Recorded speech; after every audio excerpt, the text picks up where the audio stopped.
ভারতে বসে বসে শেখ হাসিনার বিভিন্ন পরিকল্পনা, ফোন কল রেকর্ড বা বিভিন্ন কর্মসূচির যে ঘোষণা সোশ্যাল মিডিয়া প্ল্যাটফর্মে, ফেসবুকে, ইউটিউবে, বাংলাদেশ আওয়ামী লীগের যে ভেরিফাইড ফেসবুক পেজ আছে, ইউটিউব চ্যানেল আছে, সেখানে নানান কর্মসূচি, সরকারের বিভিন্ন জিনিস সম্পর্কে তথ্য তুলে ধরা, কিছু কিছু ক্ষেত্রে গুজবও থাকে, সত্য থাকে, এই যে অ্যাক্টিভিটিসগুলো চালাচ্ছে, এতে বিব্রত বোধ করছে সরকার। আর যার কারণে পররাষ্ট্র মন্ত্রণালয় থেকে একটা বক্তব্য এসেছে যে ভারত সরকারকে শেখ হাসিনার এই রকম অ্যাক্টিভিটিসের জন্য বাংলাদেশ সরকার একটা রিকোয়েস্ট করেছে। কোনটা? যে আপনারা শেখ হাসিনার ফোন ব্যবহারটা একটু বন্ধ করেন। কেন?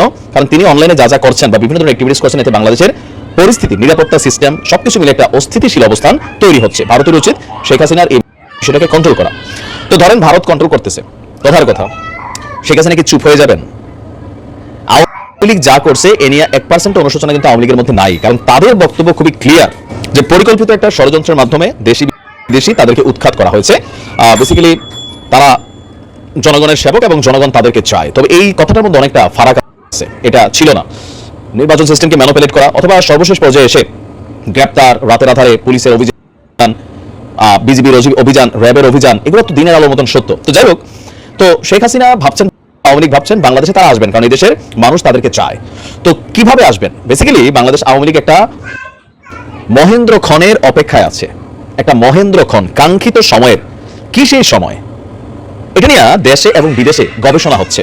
যারা রাজনীতির বিশ্লেষক আছেন, বিভিন্ন থিঙ্ক ট্যাঙ্ক আছেন, এগুলো নিয়ে যারা গবেষণা করেন, তারা বলছেন যে শেখ হাসিনা বেসিক্যালি একটা মহেন্দ্র ক্ষণের অবস্থা, মানে অপেক্ষা করছে। মহেন্দ্র ক্ষণের আগে যেটা যেটা করা দরকার সেটাও পরিকল্পিতভাবে তিনি করছেন।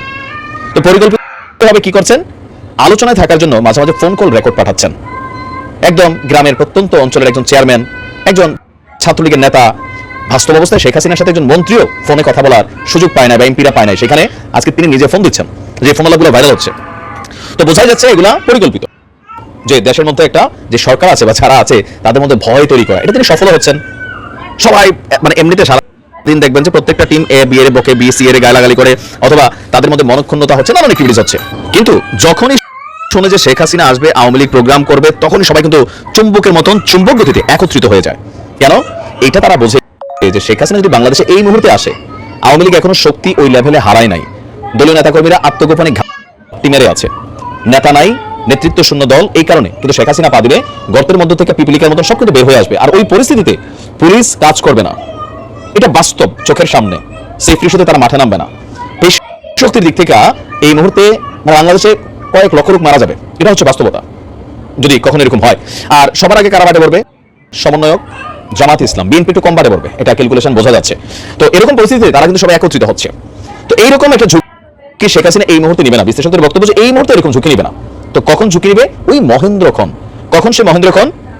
বিভিন্ন কারণে, বিভিন্ন ইস্যুতে ডক্টর মোহাম্মদ ইউনূসের এই সরকার, অন্তর্বর্তী সরকারটা যখন দুর্বল হয়ে যাবে, অন্তর্বর্তী সরকার যখন ব্যর্থ হয়ে যাবে, এই সময়টার জন্য আওয়ামী লীগ ঘাপটি মেরে বসে আছে। এখন অন্তর্বর্তী সরকার ব্যর্থ হওয়ার মধ্যে অনেকগুলো সিমটম আছে। অনেকে ভাবতে পারেন যে তখন কিভাবে আওয়ামী লীগ ফাংশন করবে। আবার আসেন কিভাবে ফাংশন করবে। বিএনপি এবং কি বলা হয় যে জামাত ইসলাম, দীর্ঘদিন যাবৎ জামাতের রাজনীতিটা বিএনপির কাঁধের উপর ভর করে চলছে। কিন্তু আজকে প্রধান দুইটা প্রতিপক্ষ হচ্ছে আওয়ামী লীগ শূন্য মাঠে, জামাত বিএনপি একে অন্যের। দুই দলেরই টার্গেট ক্ষমতায় যাওয়া, তাই না? রাজনীতিতে তারা তাদের মতন করে করছেন। কিন্তু এখন বাঘ নাই, মানে কি বলে যে খালি মাঠে দুইটা টিমই, দুটোটাই বাঘ, জামাত ইসলামও বাঘ, আমাদের বিএনপিও বাঘ। তো তাদের মধ্যে বিভক্তি অলরেডি চলে আসছে। অনেক নীতিগত ইস্যুতে বিভাজন আমরা দেখতে পারতেছি। বাকি আছে সমন্বয়ক।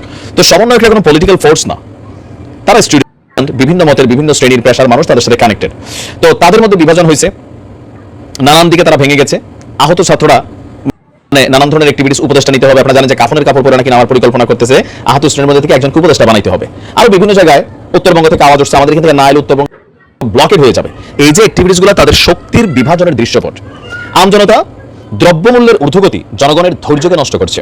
কেউ কেউ বলছে আগেই তো বলেছিলাম, ধান্দাও ছিল, খরচও করছি, এখন ধান্দা নাই, খরচ তো ব্যয় করতে হয়। সরকার ট্যাক্স কমাই দিয়েছেন, জিনিসপত্রের দাম কমতেছে না, সিন্ডিকেট ভাঙতে পারতেছে না। আবার অন্তর্বর্তী সরকারের অনেক উপদেষ্টা যারা আওয়ামী লীগের সময় আওয়ামী লীগের দাবিদারি করেছেন, তারা এখন এখানে কানেক্টেড হয়ে গেছেন, তাদেরকে নিয়ে চলছে। ওদিকে চরমনাই হুজুর বাংলাদেশ, ফজল করিম, তারা আওয়াজ দিচ্ছে উপদেষ্টা ফারুকের যদি না সরায় রাজপথে নামবে। ইউনূস সরকারকে প্রত্যেকটা রাজনৈতিক দল নানানভাবে হুমকি ধামকি দিচ্ছেন।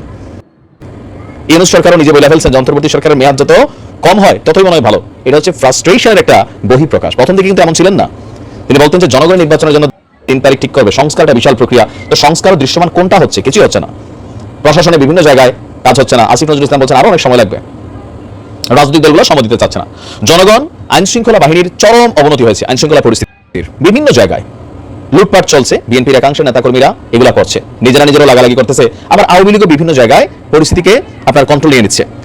এই সকল কিছু মিলিয়ে এই যে একটা অস্থির সিচুয়েশন, যে কোনো সমস্যা এই সরকারটা ফ্লপ করবে, জনসমর্থন হারাচ্ছে, 100% হারাচ্ছে। হারাবে এটা তো স্বাভাবিকই। দেখেন শেখ হাসিনা ইস্যুতে তারা সবাই একজোট, শেখ হাসিনা একা বনাম সবগুলো রাজনৈতিক দল। এখন যখন ক্ষমতার ইস্যু আসে 5 জন 5 পথে, যখন 5 জন 5 পথে আওয়ামী লীগের সাথে A B C D E যে কোনোটা কিন্তু আস্তে আস্তে ঘেসবে, কারণ আওয়ামী লীগের তো ভোটার আছে না, আছে। এই নির্বাচনের প্রয়োজনে বিএনপি জিতাই দিবে, অথবা জামাতের সাথে যে ঠিক আছে আমরা সাপোর্টটা তোমাদেরকে দিলাম, এটা কনফিউশনে আছে 5টা দল। এরকম সিচুয়েশনে আইসা ফাইনালি হঠাৎ করে যেদিন অন্তর্বর্তী সরকার ব্যর্থ হবে, তখন আবার আওয়ামী লীগ ওই যে রাখাল এবং বাঘের গল্পটা একদিন বলছিলাম, সেরকম কিছু ঘটবে বলে রাজনৈতিক বিশ্লেষকরা নানানজন মত দিচ্ছেন। হুট করে যখন শেখ হাসিনা দেশে আসতেও পারে, আইসা দিনে জেলেও যাবেন, কিন্তু শেখ হাসিনা দেশে আসা, জেলে যাওয়া এই সরকারের জন্য এই পরিস্থিতিতে এটাকে কন্ট্রোল করা খুবই হার্ড সিচুয়েশন। যারা বলছেন রাজপথে জীবন দেবো, যে জীবন কে কতবার দিবেন, যখন আওয়ামী লীগ ফেস করবে, এখন তারা কিন্তু ক্ষমতায় নেই, সরকার নেই, সরকার তাকে জবাব দিতে আছে, বিরোধী দল তো তার জবাব দিতে নাই, তখন এই দেশে অনেক মানুষ মারা যাবে, এরকম একটা পরিস্থিতি তৈরি হয়ে যাবে। আর এটা ক্ষমতার জন্য আওয়ামী লীগ করবে, এটা হচ্ছে বাস্তবতা। এখন এর ভিন্ন রকমও ঘটতে পারে। পজিটিভ দিক কেমন হতে পারে যে ডক্টর মোহাম্মদ ইউনূসের সরকার ফাংশন করেছেন, খুব দ্রুত তিনি পরিস্থিতি কন্ট্রোল নিয়েছেন, আইন শৃঙ্খলা বাহিনীর উন্নতি হচ্ছে, দ্রব্যমূল্যের দাম কমে যাচ্ছে, সমন্বয়করা একত্রিত হয়ে গেছেন, বিভাজন নাই। এগুলা যদি হয় তাহলে আওয়ামী লীগের ওই অপেক্ষাটা শেষ হবে না, এর আগে নির্বাচন হয়ে যাবে। আর যদি এটা না হয় তাহলে অনেক কিছু করতে পারে সামহাও। ভালো থাকুন, আসসালামু আলাইকুম।